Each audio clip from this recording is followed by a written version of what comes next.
Oke teman-teman, kita bakal bedah tuntas saham Dewa. Anggap aja kita lagi buka peta navigasi bareng-bareng buat cari tahu ini kapal mau berlayar kemana sih? Kita lihat datanya, kita analisis, terus kita tentuin strategi terbaiknya. Yuk, kita mulai. Langsung aja ke jantung permasalahannya. Harga Dewa sekarang ada di 505. Angka yang menarik ya kan? Tapi pertanyaannya simpel. Ini peluang emas buat kita masuk atau jangan-jangan ini jebakan tersembunyi? Nah, ini yang bakal kita kupas tuntas. Oke, kita masuk ke bagian pertama. Untuk benar-benar ngerti dilema di harga 505 ini, kita harus lihat dulu konteksnya. Jadi ceritanya Dewa ini baru aja berhasil ngelewatin satu rintangan kecil, tapi di depannya sekarang ada tantangan yang jauh lebih besar. Nah, biar gampang, bayangin aja gini. Dewa itu ibaratnya udah berhasil loncat dari atap sebuah gedung kecil yang kita sebut awan LTF atau low time frame. Itu sebuah kemenangan kecil, oke? Tapi masalahnya pas mendarat, dia langsung masuk ke tengah hutan belantara yang lebat banget, yaitu awan HTF atau high time frame. Disinilah pertarungan sesungguhnya baru dimulai. Oke, karena kita sekarang ada di tengah hutan, kita butuh kompas dan panel instrumen yang canggih kan? Nah, anggap aja ini dashboard intelijen di ruang kemudi kapal kita. Yuk kita cek satu persatu apa kata data-data ini. Pertama, lihat deh navigator skornya, cuma 40 dari 100. Aduh, ini tuh ibarat kita mau ikut balapan mobil tapi mesinnya masih dingin banget. Bensinnya juga baru keisi sedikit. Artinya apa? Ya momentumnya belum ada, belum cukup kuat buat tancap gas. Kalau kita paksain masuk sekarang, resikonya besar.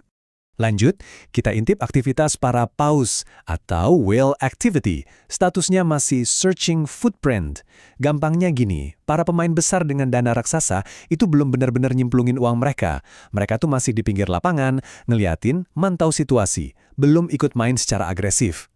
Nah, ini krusial banget. Posisi nilainya itu udah premium di angka plus 66,33. Maksudnya apa sih? Gini, harga sekarang kan di 505. Ternyata menurut perhitungan, harga wajarnya atau fair value-nya tuh cuma di 439. Jadi, simpelnya kalau kita beli sekarang, kita tuh beli di harga yang udah tergolong mahal. Data lain di dashboard nunjukin sinyal yang jujur aja campur aduk. Di satu sisi, ada hal positif, institutional accumulation. Artinya institusi-institusi besar mulai nyicil beli. Tapi, di sisi lain, volume perdagangannya masih biasa-biasa aja, sentimen pasar juga datar, netral, dan yang perlu diwaspadai, risikonya lumayan gede, di 13,14%. Jadi, kayak ada yang mulai optimis, tapi mayoritas masih pada nunggu.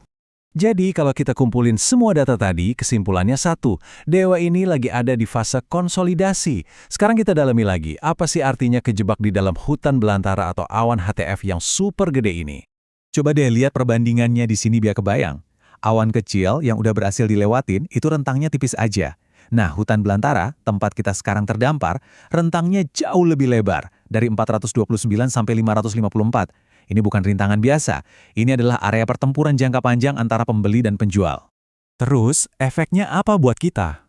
Nah, selama harga masih di dalam hutan ini, pergerakannya bakal liar. Bisa naik turun, goyang kanan kiri tanpa arah yang jelas. Ini area yang bahaya banget buat masuk dengan modal besar, karena gampang banget keseret ombak yang salah arah.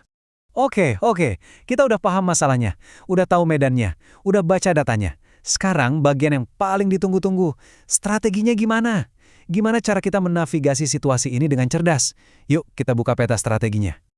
Jadi pertanyaannya sekarang clear banget kan? Dengan semua data ini, momentum loyo, harga udah premium, pasar masih ragu-ragu, kita harus ngapain? Apa nih vonis akhirnya dan langkah terbaik kita? Vonisnya tegas dan jelas, searching setup atau bahasa kitanya, wait and see. Sabar dulu. Strateginya ada 3 langkah simpel. 1. Tunggu konfirmasi. Jangan ikut-ikutan panas, jangan FOMO. 2. Siapin jaring di bawah di area support 456 sampai 479. Kalau harga koreksi ke sana, itu bisa jadi area bagus buat masuk nyicil. Ketiga, tetap awasi ke atas. Kalau harga bisa nembus atap hutan di 554, nah itu ceritanya bakal beda. Biar gampang, ini level-level kunci yang wajib kita catat di peta kita. Angka 465 itu benteng pertahanan atau batas aman kita. Angka 439 itu harga wajarnya, kayak pusat gravitasi harga. Kalau berhasil naik, targetnya ada di area 519 sampai 549. Dan yang paling penting, 554 itu gerbang utamanya. Kalau gerbang itu bisa dijebol, baru deh kita bisa bicara tren bullish. Jadi skenario paling optimisnya gimana? Ceritanya bisa berubah total jadi bagus kalau, dan ini ada syaratnya ya, kalau Dewa berhasil nembus level 554.56 dan didukung volume transaksi yang gede. Kalau itu kejadian, seluruh struktur pasarnya berubah. Dari yang tadinya galau, jadi strong bullish. Nah, sinyal konfirmasi itulah yang kita tunggu-tunggu. Baiklah, kita sudah sampai di penghujung analisis kita. Mari kita tarik benang merah dari semua ini dan tutup dengan satu pesan yang paling penting. Dan ini dia inti sarinya. Ingat baik-baik ya, di market itu yang menang bukanlah mereka yang paling cepat atau paling buru-buru masuk, tapi mereka yang paling sabar menunggu setupnya benar-benar matang dan terkonfirmasi. Kesabaran adalah kunci. Dan sebagai penutup, seperti biasa, perlu diingat ya, analisis ini tujuannya murni untuk edukasi, bukan perintah untuk membeli atau menjual. Segala keputusan investasi dan semua risikonya itu sepenuhnya ada di tangan Anda. Jadi jangan lupa, selalu lakukan riset Anda sendiri, do your own research. Oke, terima kasih sudah menyimak.